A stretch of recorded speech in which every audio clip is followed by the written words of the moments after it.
रिच्या भाव भयणीनो, कितेंय जरी तर सांडलें जाल्यार सोदून दिवपाचो सांत कोण? भलायकी जरी तरी बिगडल्या जाल्यार ती भलायकी देवा लागीं मागून परतून आमकां दिवपाचो सांत कोण? कन्फ्युजन जाला? जरी तर भुरगीं नात आनी भुरगीं जावपाक जाय जाल्यार कोणा खंयच्या सांता लागीं मागपाचें? सांतांतून भाव भयणीनो, ताका आमी म्हणटा मिलाग्रीचो सांत, ओचोरियाचो सांत. आनी जायते म्हणजे सांत आंतोनीचे मजतीन तो जायत्या कारणांचो आस्कारी. आमी ह्या जाग्यार ही त्रेजेनां सुरू केलीं आनी सुरू करता थंयसरूच आसा. दुसऱ्या दिसा एक फामील येता आनी ती फामील म्हणटा, फादर आमकां देवाक आर्गां दिवपाक जाय. आनी ह्या बाबतीन आमी जें भासायल्लें तें आमी घेवन आयल्या. जालां कितें? एकूच दिसा भितर आमी सांत आंतोनी लागीं मागलेलें आमची भाटाचीं कागदां सांडलेलीं आसात ती मेळोवन दी. एकूच दिसा भितर फादर मेळ्ळीं. देखून आमी देवाक आर्गां दिवपाक आयल्या आनी आमी जें भासायल्लें तें आमी दिवपाक आयल्या. चल ऑफिसान वच आनी दी. आनीक एक वस्तुरी मागपाक लागली, आपणाक आतां इंटरव्यूवाक वचपाक जाय, न्यू जॉब मेळटा. आनी न्यू जॉब मेळटा तेन्ना म्हज्यो सर्टिफिकेट्स ज्यो आसात, एकेडॅमीक सर्टिफिकेट्स आसात त्यो सांडलेल्यो आसात. त्रेजेन सुरू जावचे आदी तिणें सांगलेलें. आनी तिका हांवें कितें भाशेन सांगलेलें, जरी तर त्यो सर्टिफिकेट सांडल्यात जाल्यार डुप्लिकेट आसात त्यो मागपाक जाय. Go to the board, education board, आनीक त्यो मागता आसतना एप्लिकेशन घालपाक जाय. मिसींग कंप्लेन पयलीं पुलिसान दिवपाक जाय आनी तें कंप्लेनूय बीन थंयसर ते एटॅच करपाक जाय. सांत आंतोनी लागीं मागलें. कालच्या दिसाक ही वस्तुरी म्हाका मॅसेज धाडटा, फादर म्हज्यो सर्टिफिकेट्स सांत आंतोनीचे मजतीन मेळ्ळ्यो, कामाक आतां एप्लाय करपाक जाय. ह्यो एकेडॅमीक सर्टिफिकेट्स ज्यो आसात सांत आंतोनीचे मजतीन मेळ्ळ्यो. आनी चडशीं जाणां आमी सांत आंतोन म्हणल्यार कितें सांडत जाल्यार रोखडो सांत आंतोनीचो उगडास येता, वय की ना? रोखडेंच आमी ताका उलो मारता आनी चडशे जाणांक आमकां मेळटा. आयज भाव भयणीनो, आमचें कितें सांडलेलें आसा काय? आयज जरी तर आमी मागतले ह्या परबे दिसाक, कितें सांडलेलें आसा आमचें? जायत्यो वस्तू सांडलेल्यो आसात.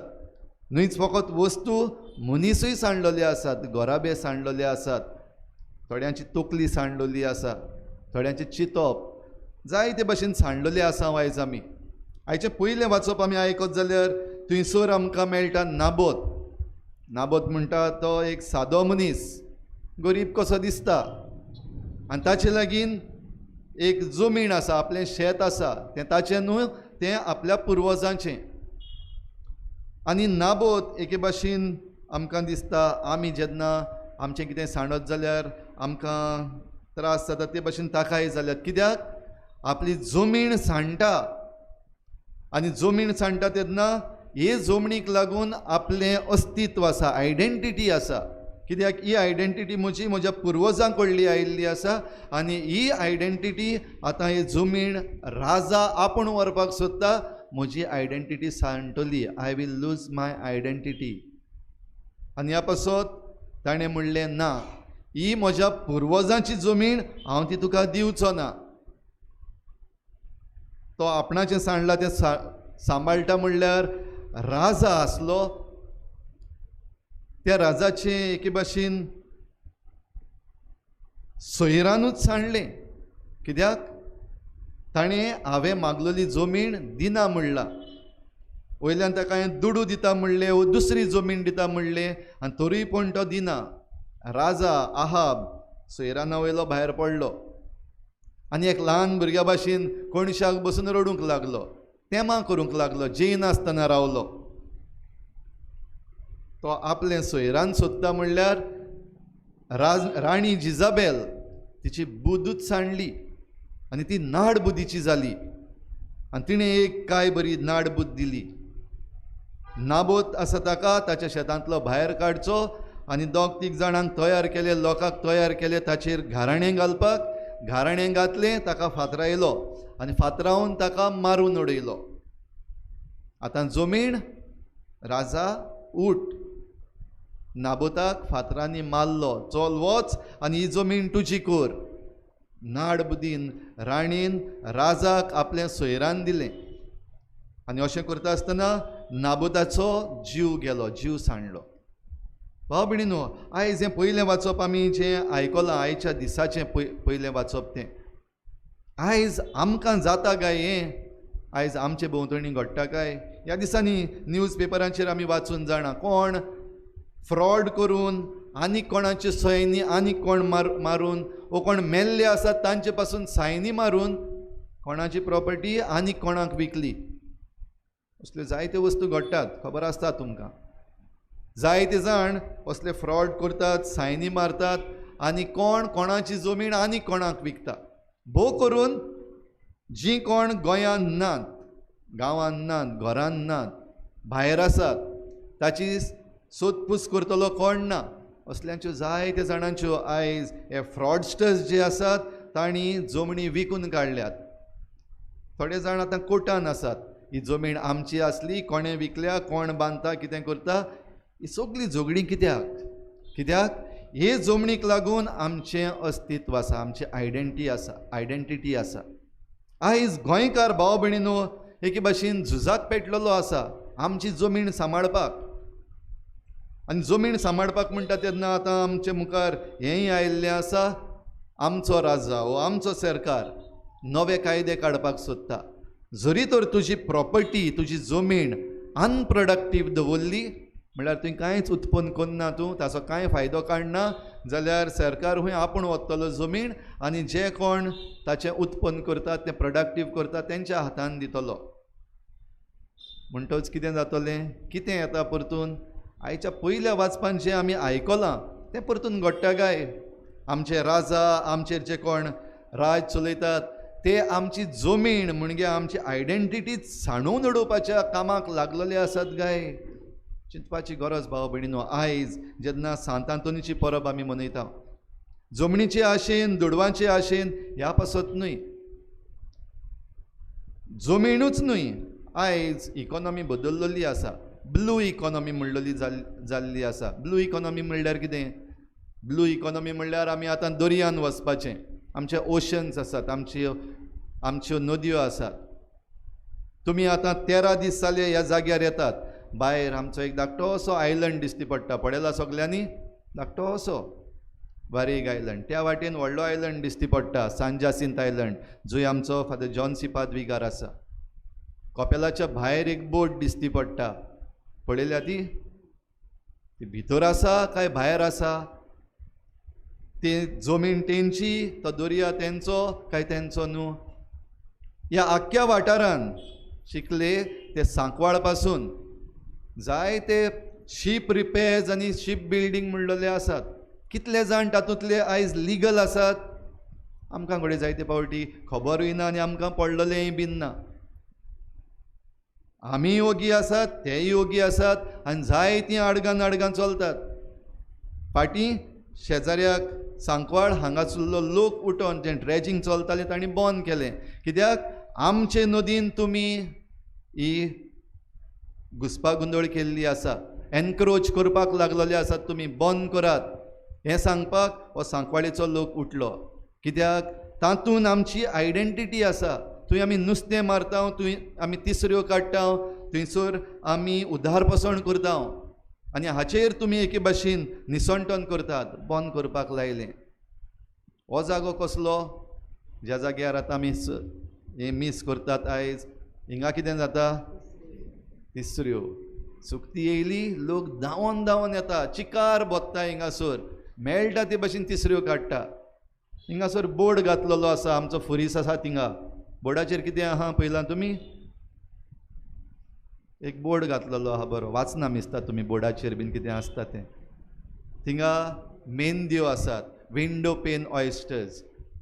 हो बोर्ड बेस्तो न्हू, पूण गोवा बायोडायवर्सिटी बोर्ड आसा तांणी घातलेलो. हांगा आहा तेच भाशेन सांकवाळूय आसा की ह्या वाठाराक, ह्या आख्ख्या वाठाराक ह्यो मेंद्यो म्हणटात त्यो जाताल्यो आनी ह्या पासत हो जागो सांबाळपाक जाय. हो जागो सांबाळटा तेन्ना आमची ब्लू इकॉनॉमी, आमकां दर्यांतली जी कितें मासळी मेळटा, दर्यांतल्यो ज्यो जी आमकां गिरेस्तकाय मेळटा ती सगल्यांक मेळचे पासत हो जागो बरे भाशेन सांबाळपाक जाय. जाल्यार शीप बिल्डींग चलता काय, इलिगल शीप बिल्डींग आनी इलिगल बोट रिपेर चलतात काय. ह्या वाठाराक जरी तर तुमी भोंवन पडत जाल्यार वाटेर जायत्यो बार्जी आसात, थोड्यो कोडमेल्ल्यो, तांकां कांय जागो ना थिंगा, थंयसर तांकां कांय काम ना, तरूय पूण त्यो आजून पासून त्या उदकान आसा. कोण काडटलो, केन्ना काडटलो, वो त्यो कित्याक आसा थंयसर, कोणें विचारलां काय. भाव भयणीनो, सांडलां जायत्यो वस्तू हे भाशेन वो आमचीच आयडेंटिटी हांगासर सांडपाक लागल्या. आनी भोव करून ह्या वाठाराक जी आमी रावता काणयो जायत्यो आयज आमचे लागीं आसात. एका तेंपार आमी इतल्यो तिसऱ्यो काडटाले हांव, एका तेंपार आमी साकांनी भरून मेंदयो काडटाले हांव, एका तेंपार आमी हें काडटाले हांव, तें काडटाले हांव. काणयो उरल्यात, आयडेंटिटी गेली, वो आयडेंटिटी वेता. तर भाव भयणीनो, असल्या वेळार सांत आंतोनीक आमी उलो मारपाक जाय काय. सांत आंतोन आमी सांडटा, आमचें अस्तित्व सांडटा, आमच्या भुरग्यांचो फुडार सांडटा, तो सांबाळून दवर म्हूण मारला केन्ना उलो. आमचे सर्टिफिकेट सांडल्यात, आमचें भांगार सांडलां, आमचो टॉर्च सांडला, आमचें फॉस्क सांडलां. भाव भयणीनो, जायत्यो वस्तू सांडटात, पूण भोव करून जेन्ना आमीच सांडलेलीं आसा तेन्ना आमी उलो मारपाक गरज आसा. सांत आंतोन खेरीत भाशेन जो भावार्थ जांचो सांडलेलो तांचो भावार्थ तांकां परतून दिता. आयज आमचो जायत्याचो भावार्थ हालता. जायते पावटी पाद्रीचें जिवीत पळोवन आमचो भावार्थ हालता. जायते पावटी आमच्या बिस्प साहेबाचें जिवीत पळोवनूच न्हय, पूण जें कितें कोण खबरो करतात, रुमर्स घालतात, तें आयकून आनी तें वाचून जायते पावटी आमचो भावार्थ हाल्लेलो आसा. जायते पावटी आमचे जे क्रिस्ती भाव भयणां आसात, समुदायाची वांगडी आसात, तांकां पळोवन आमचो भावार्थ हाल्लेलो आसा. मागलां काय आमी, सांत आंतोन आमचो भावार्थ सांडटा तो सांबाळपाक आमकां आदार कर. सांत आंतोन खंय ताच्या जिवितांतल्यो 3 घडयो खेरीत भाशेन जे भावार्थाचेर आड वेताले तांचेर आड तो झुजतालो. हेरेटिक्स तांकां आमी म्हणटा, पवित्र सभेचे शिकवणेचेर आड शिकवण ते दितात. पयले ते क्रिस्तांवूच, पूण मागीर तांणी आपली थियरी जी आहा, दोतोन जी आहा, डॉक्ट्रीन आहा, ती मातशें बदलल्या. आनी हे भाशेन सांत आंतोन जेन्ना शिकोवपाक गेल्लो एका गांवांत, सेर्मांव सांगपाक गेल्लो, कोण ताका कान दिना जालो. कित्याक त्या वाड्यांतले वो त्या गांवचे लोक जे आसात तांकां हेरेटिक्स म्हणटाले, ते आनीक दुसरी थियरी घेवन आयिल्ले. लोकांक तांणी एके भाशेन सांगलोलें, अशें न्हू पूण तशें, कोण येवंक ना. सांत आंतोन थंयसरलो भायर सरचे बदलेक वेता दर्याचे देगेर आनी शिकोवपाक लागलो. आनी शिकोवपाक लागलो तेन्ना कितें जालें खबर आहा तुमकां? कितें जालें? सगलीं नुस्तीं, जायतीं, एकलो आनी 2 जाण न्हू, कोण कोण शेवतो, थिगूर, बांगडो, ताल्लो सगळे येयले आसतले आनी जायतें नुस्तें येयलें. आनी जेन्ना हें नुस्तीं येवन ताचो सेर्मांव आयकपाक लागली तेन्ना खबर पावली रोखडी, चमत्कार जाला, मिलाग्र जाल्या. दर्यांतली मासडी येवन सांत आंतोनीची हो सांत आंतोनीचो सेर्मांव आयकता. मागीर बुर बुर करून लोक येयलो. फोन बीन कांय नासलो, वॉट्सॅप बीन कांय नासलेले, पूण रोखडीच खबर पावली. असले चमत्कार जातात, त्यो खबरो रोखड्यो पावतात. सुकती आयली, तिसऱ्यो दिसती पडल्या म्हण रोखडी पावता खबर, झम झम झम करून लोक येता हिंगासर आनीक तिसऱ्यो बुड्डावन खावपाक लागतात. भाव भयणीनो, तांकां ही शिकोवण दिता आसतना ताचें आयकून मागीर ह्या नुस्त्यांक लागून पळोवंक आयिल्लीं तीं ताचें उतर आयकून जायत्यांनी आपलें जिवीत बदल्लें. आनीक एकलो असलोच हेरेटीक आसलो आनी तो खेरीत भाशेन हो प्रश्न करतालो. तेन्नाच ती कॉन्ट्रवर्सी सुरू जाल्ली की पवित्र मिसाचे भेटेन ह्या उंड्या सोऱ्यान जेजू खरेपणी येना, पूण तो बेसतो एक सिंबॉलिकली जेजू थिंसर येता हें शिकोवपाक लागलेले. आनी सांत आंतोन खेरीत भाशेन आपल्या प्रवचनान पवित्र पुस्तक वापरून, थियोलॉजीचे बूक वापरून खेरीत भाशेन शिकयतालो की जेजू जो आल्ताराचेर येता तो खरो जिवो जेजू, real presence of Christ in the most blessed sacrament. आनी हें शिकयता आसतना एकलो असलो हेरेटीक ताका एक चॅलेंज करता, पळोवया खरेंच जाल्यार तूं आमकां प्रूव कर. आनी प्रूव कर म्हणटा तेन्ना ताणें एक दीस दिलो, ह्या दिसाक तूं यो आनी दाखय. त्या म्हणल्यार हो हेरेटीक जो आसा तेणें एका गाडवाक तयार केलो. गाडवाक समजता? डॉंकीक समजता ना. पूण ह्या डॉंकीक, ह्या गाडवाक ह्या मनशान उपाशी दवरलो जायतो दीस. आनी उपाशी दवरल्या उपरांत ह्या उपाशी गाडवाक हाडलो आनी सांत आंतोनीकूय आपयलो, लोकांकूय आपयले आतां लजेक घालया म्हण. तोंड हाडलें.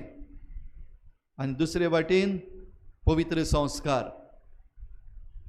भुकेल्लें गाडव कितें खातलें? तूं समज गाडव आसलें, कितें खावपाचो? तोंड. हांवूय बीन गाडव आसलें जाल्यार हांव तोंडूच खावपाचो.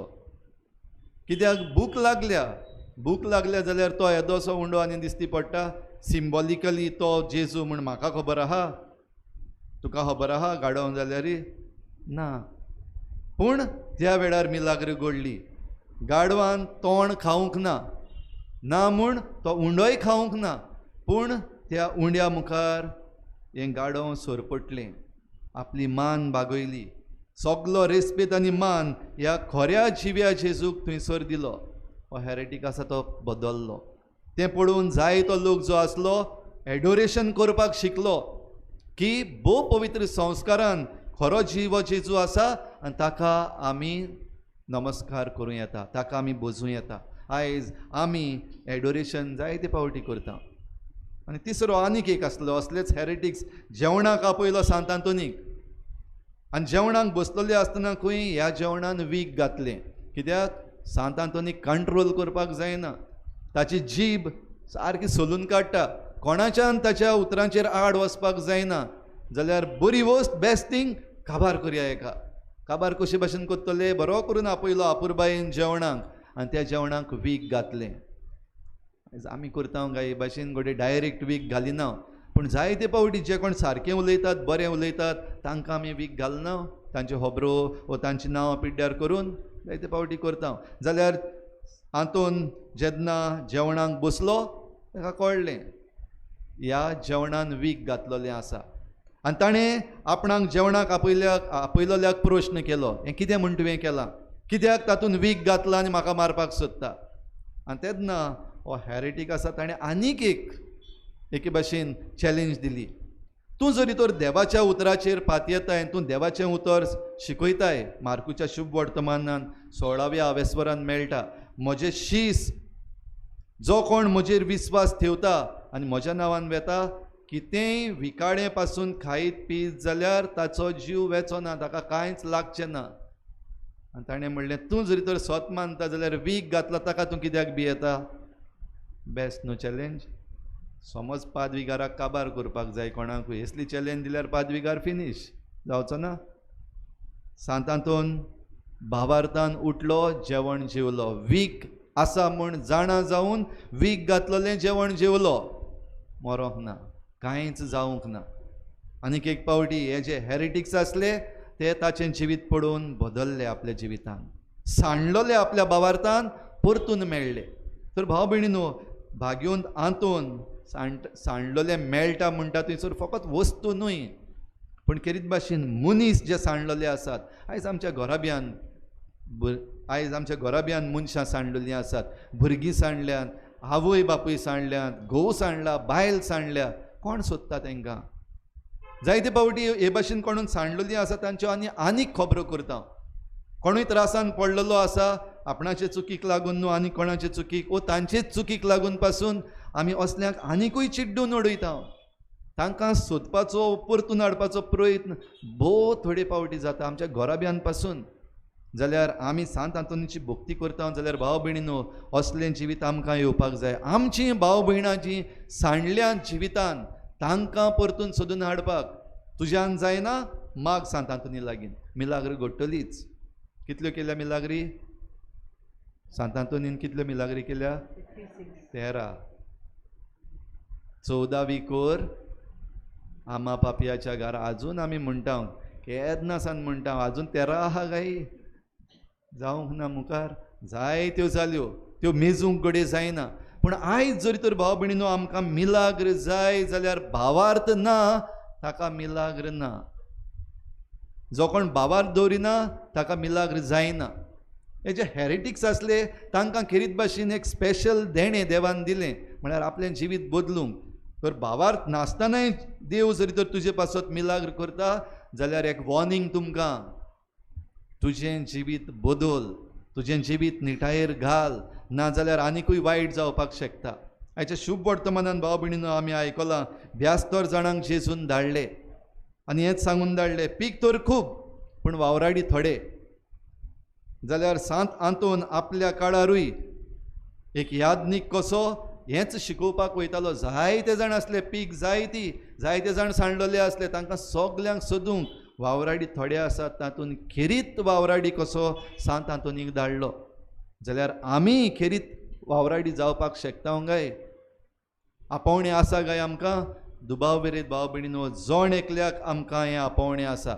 थोड्यांक घोडे आपल्या उतरांतल्यान शिकोवन दुसऱ्यांक, थोड्यांक घोडे आपल्या कुरण्यांतल्यान जेन्ना देवान तुका जायतें दिल्लें आसा तेन्ना तूं दुसऱ्यांच्या आदाराक पावता.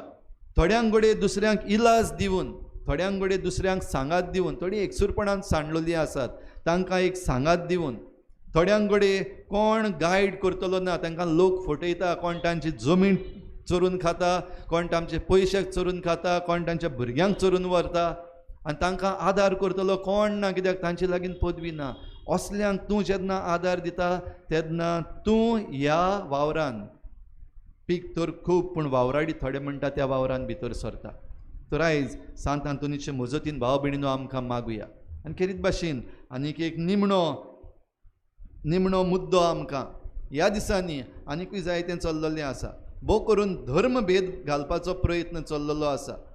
आनी दुखाची खबर जेन्ना आमचो सरकार आमी विचून काडलेलो तोच आपूण धर्मभेद घालता. सांगता आसतना वेगवेगळ्यो नाका जाल्ल्यो वस्तू सांगता. एक एंटी कन्वर्शन बील जें हाडपाक सोदतात, दुसरें जी मंदिरां मोडलेलीं आदीं ती बांदपाक सोदता म्हणटा तेन्ना कित्याक गाय? आमकां सांडून उडोवपाक गाय? आमकां बिजी दवरपाक हाचेर तुमी डिस्कस करा. त्या म्हणल्यार हांव दोंगर कातून चल्लों, त्या म्हणल्यार हांव दर्यान जें कितें इलिगल काम करपाचें तें करून आमी चल्ले. तुमी झगडात. आयज हें चल्लेलें आसा आमकां सांडून उडोवपाक भाव भयणीनो. ह्या पासत चोत्राय धरूंक गरज. तर आयच्या दिसाक भाग्यवंत आंतोनी लागीं आमी मागुया. आयज 13 तारीख जुनाची, जुलयाच्या म्हयन्यान आमच्या गोंयान एसेंब्ली घडटा. जायत्या तेंपान पयलीं पॅन्डेमिकान बेश्टे 2-3 दीस पॉलिश काडून काडले, जाल्यार आतां जेन्ना आमचे MLA आमी विचून काडलेले डिस्कस कोत्तले. आयज आमकां गोंयकारांक जायते मुद्दे आसात जे सांडून उडोवपाक पडलेले आसात. गोंयकारपण काबार करपाचे आसात, वो धर्म काबार करपाचो आसा. आमचे मदें एक फूट घालपाचो प्रयत्न जो चल्लेलो आसा ताका आमी बली पडना जावं. आनी जे आमी विचून काडलेले आसात तांणी आपलें मन उगडूंक, ते नाड बुदीचे जायना जावपाक, ते राणये भाशेन दुसऱ्यांचेर बोगलाटां घालून तांकां काबार कर आनी चोरून व्हर असलें कोन्ना जावपाक. आमी जे विचून काडलेले आसा ते आहाब राजा भाशेन सोयरानां भायर पडना जावंक मागुया. त्या सोयरान सांडना जावपाक मागुया. तांचें जें कितें घडटा तें तांकां समजूंक तांकां खरी मोत दी म्हूण मागुया. आनी जे कोण गरीब आसात, सादे आसात, जांची कडेन जमीन काडून वतात, जांचे दुडू काडून वतात, वा जांचे आनी कितेंय काडून व्हरतात, इनजस्टीस चल्लेली आसा, थंयसर तांचो जीव ते साणिना जावंक तांचेय पासत मागुया. तर हें सगळें मतीन दवरून भाव भयणीनो आयज ही परब मनयता आसतना आनीक एक फावटी खुशाल जावया. जायत्या जाणांक मिलाग्री फावो जाल्यात ह्या दिसांनी. ह्याय जाग्यार जायत्या जाणांक फावो जाल्यात. दुसऱ्याय जाग्यांचेर आख्खो संवसारभर सांत आंतोनीचें देवस्थान जेन्ना चलता तेन्ना जायत्या जाणांक बरी देणी सांत आंतोनीचे मजतीन फावो जाल्यात. आमकांय जातली हो विस्वास धरुया. आनी होच विस्वास धरून खरो जिवो जेजू ह्या आल्ताराचेर आतां येता. बेस्तो न्हू, सिंबॉलीक न्हू, खरो जिवो जेजू रियली प्रेजेंट. तो जेजू ह्या आल्ताराचेर येता तेन्ना ताका आमच्या काळजान घेवन आमी ह्या संवसारान ताचे वावराडी जावंक आमकां कृपा मागुया.